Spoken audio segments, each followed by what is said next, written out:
हमारे सभी दर्शकों को सादर प्रणाम। जय श्री कृष्ण। 140 दिनों तक शनि कुंभ राशि में वक्री रहेगा और इससे तुला राशि वालों को क्या लाभ मिल सकता है, क्या विवाह का रिश्ता इस समय में पक्का होगा, यह अवधि कब से कब तक रहेगी, इसके बारे में जानेंगे। और तुला राशि पर शनि जो वक्री है कुंभ राशि में, उसका क्या प्रभाव पड़ेगा, बहुत सारी स्थितियां बनेगी, सभी के बारे में जानेंगे। पूरा वीडियो ध्यान से देखें। इसके अलावा यदि आपकी तुला लग्न की कुंडली है तब भी यह जानकारी आपके लिए बहुत ही उपयोगी सिद्ध होगी।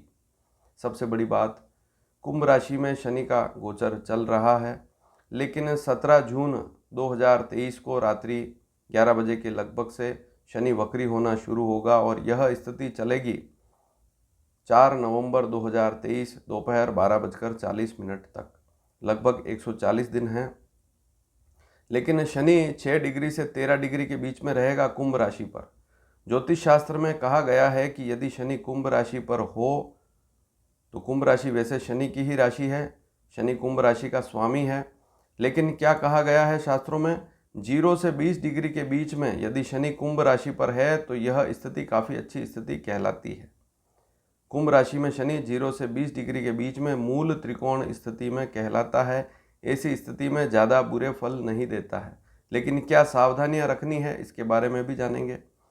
तो सबसे पहले तो आप यह समझ लें कि शनि की जो दृष्टि है, तीसरी, सातवीं, 10वीं दृष्टि, उसका बड़ा महत्व है और उस दृष्टि से भी फलों में अंतर आता है।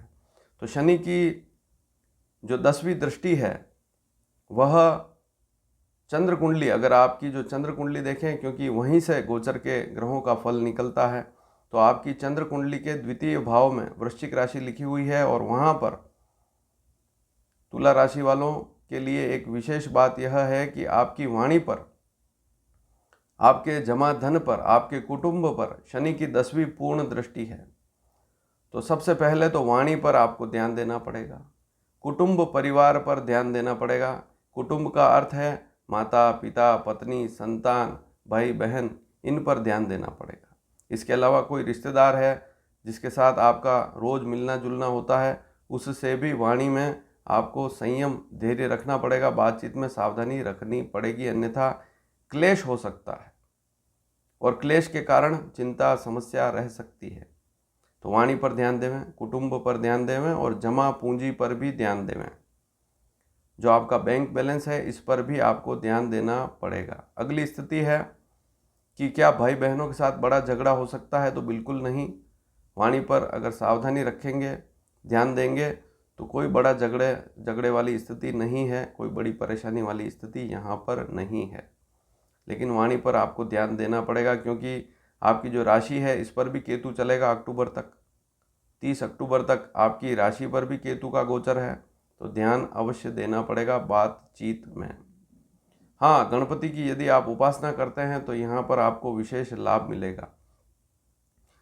अब भूमि खरीद सकते हैं, मकान खरीद सकते हैं, वाहन खरीद सकते हैं, यह प्रश्न भी उठता है। तो भूमि आप खरीद सकते हैं, वाहन और मकान भी आप खरीद सकते हैं, या नया मकान बनाने का विचार बन रहा है तब भी आप बना सकते हैं, कोई समस्या वाली बात नहीं है। लेकिन भूमि और मकान में इन्वेस्टमेंट करते हैं तो धन जो है सही जगह जाएगा। बस भूमि खरीदते समय भूमि पर ध्यान देवें कि भूमि अच्छी हो और साफ सुथरा लेन देन हो, इस पर ध्यान जरूर देवें, अन्यथा धन कहीं व्यर्थ ना चला जाए। वाहन अगर खरीद रहे हैं तो ज़्यादा बड़ा वाहन, ज़्यादा लोन लेकर बड़ा खर्चा करके वाहन ना खरीदें। आपके पास जितना बैलेंस है बैंक में उस हिसाब से ही आप इन्वेस्टमेंट करें। 5वां शनि है आपकी राशि से, तुला, वृश्चिक, धनु, मकर और कुंभ। तुला से कुंभ तक गिनेंगे तो 5वां शनि होता है। ज्योतिष शास्त्र में इस 5वें शनि को वैसे अशुभ कहा है, लेकिन क्योंकि कुंभ राशि पर, मूल त्रिकोण राशि पर शनि है, वक्री होकर भी यहाँ पर उतने अशुभ फल नहीं देता है। बाकी शास्त्रों में क्या लिखा है, व्यर्थ चिंता होती है, बुद्धि का नाश होता है, संतान को कष्ट होता है, शारीरिक समस्या भी रहती है। लेकिन क्योंकि शनि कुंभ राशि पर है तो ज़्यादा चिंता वाला कोई विषय नहीं है, संतान की भी कोई विशेष चिंता वाली स्थिति नहीं है। वाणी पर थोड़ा सा ध्यान देवें, बच्चों को ना डांटें या पत्नी से किसी प्रकार का क्लेश ना करें। माता पिता से भी वाणी में सावधानी जरूर रखें, क्योंकि कुटुंब स्थान पर शनि की अच्छी दृष्टि नहीं है। अगर आप स्टूडेंट हैं, पढ़ाई कर रहे हैं, तब कोई समस्या वाली बात नहीं है, अच्छी स्थिति है। आप ध्यान देंगे तो पढ़ाई लिखाई में बहुत अच्छी स्थिति रहेगी, वहाँ पर आपको लाभ मिलेगा। अब यदि मुकदमों के बारे में बातचीत करें, कोई पुराना मुकदमा है तो वहाँ पर भी आपको वाणी में सावधानी रखनी पड़ेगी। कोर्ट कचहरी का कोई मामला चल रहा है, थोड़ा सा वाणी पर ध्यान देंगे तो वहाँ समझौता भी हो सकता है, वहाँ पर आपको लाभ भी मिल सकता है, कोई बड़ी समस्या वाली स्थिति नहीं है।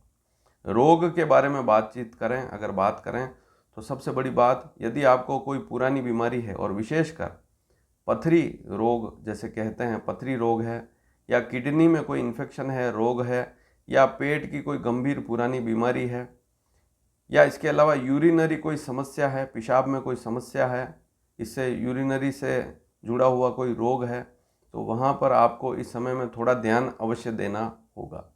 अब विवाह के बारे में बात करें, क्या रिश्ता आएगा? तो रिश्ता बिल्कुल आएगा। अचानक रिश्ता आने का योग भी बनता है क्योंकि शनि की दृष्टि है विवाह स्थान पर, लेकिन इस दृष्टि को नीच दृष्टि भी कहा गया है। तो एक बात जरूर ध्यान में रखें कि जो भी रिश्ता आ रहा है उस पर पूरा ध्यान देवें, उस परिवार पर पूरा ध्यान देवें, और हड़बड़ाहट या जल्दबाजी में रिश्ता पक्का बिल्कुल ना करें। अगले परिवार का पूरा पता करें, उसके बाद ही रिश्ते में आगे बढ़ें। एक बात और है कि कोई पुराना रिश्ता पहले से ही चल रहा है, वहाँ पर काफ़ी टाइम से बातचीत नहीं हुई है, तो उनसे भी बात अवश्य करें। जैसे कोई रिश्ता पहले आया था और काफ़ी समय से उन्होंने भी आपसे बातचीत नहीं की, आपने भी उनसे बात नहीं की, तो अब ज़रूर बात करें क्योंकि उसका लाभ अब 17 जून के बाद मिल सकता है। तो पुराना जो रिश्ता आपके पास पड़ा है वहाँ पर भी बात हो सकती है। कोई अच्छा परिवार है तो ध्यान देंगे तो लाभ अवश्य मिलेगा। वैवाहिक स्थिति पर थोड़ा सा ध्यान देना पड़ेगा। यदि आपकी शादी हो चुकी है तो पति पत्नी में थोड़ा सा तनाव रह सकता है। प्रेम विवाह के मामले में भी थोड़ी सावधानी अवश्य रखें। अगर प्रेम विवाह करना चाहते हैं तब भी छोटी छोटी समस्याएं, पारिवारिक चिंता, समस्या या परिवार के लोगों का सहयोग थोड़ा सा कम होना, इस प्रकार की स्थिति इस समय में बन सकती है, इसलिए वहाँ पर ध्यान अवश्य देना पड़ेगा। अब अगली स्थिति है कि पिताजी से लाभ मिलेगा या नहीं मिलेगा। यदि आप अपनी वाणी पर संयम रखेंगे, अच्छा बोलेंगे तो पिताजी से भी लाभ वाली स्थिति अवश्य बनेगी, कोई समस्या वाली स्थिति नहीं है।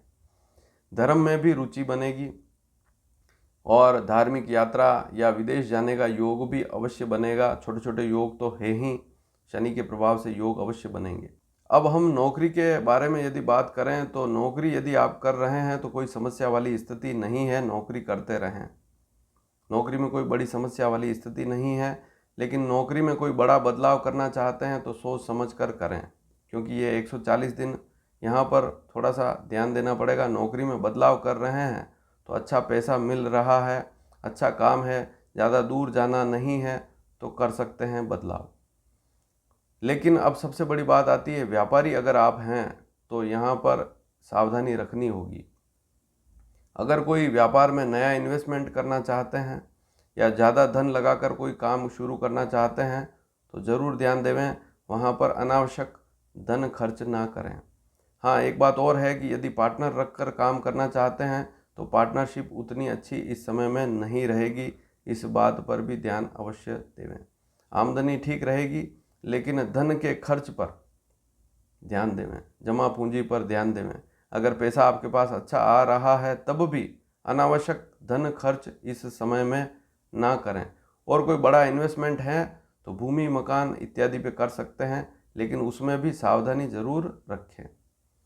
अब एक स्थिति और आती है यहाँ पर कि यदि कोई काम ऐसा कर रहे हैं, यदि आप कोई ऐसा काम कर रहे हैं जो सरकार की नज़रों में शुभ नहीं है या अवैध काम है या कोई गलत काम आप कर रहे हैं तो यहाँ पर आपको नुकसान हो सकता है।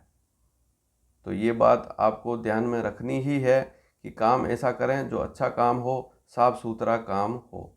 तो कुल मिलाकर आपने जाना कि ये जो तुला राशि है या तुला लग्न भी है आपका, तो क्या रिजल्ट मिल सकता है। ये जो शनि है वक्री होने वाला है, 17 जून से लेकर 4 नवंबर तक वक्री रहेगा। 4 महीने से कुछ अधिक समय है, तो इसमें क्या स्थिति रहेगी, ये शनि आपके लिए शुभ रहेगा या अशुभ रहेगा। पूरा वीडियो आपने देखा होगा तो आपने इसको अच्छी तरह से जान लिया होगा और क्या सावधानी रखनी है उस पर विशेष ध्यान देवें। वीडियो पसंद आए तो शेयर ज़रूर करें। धन्यवाद। जय श्री कृष्ण।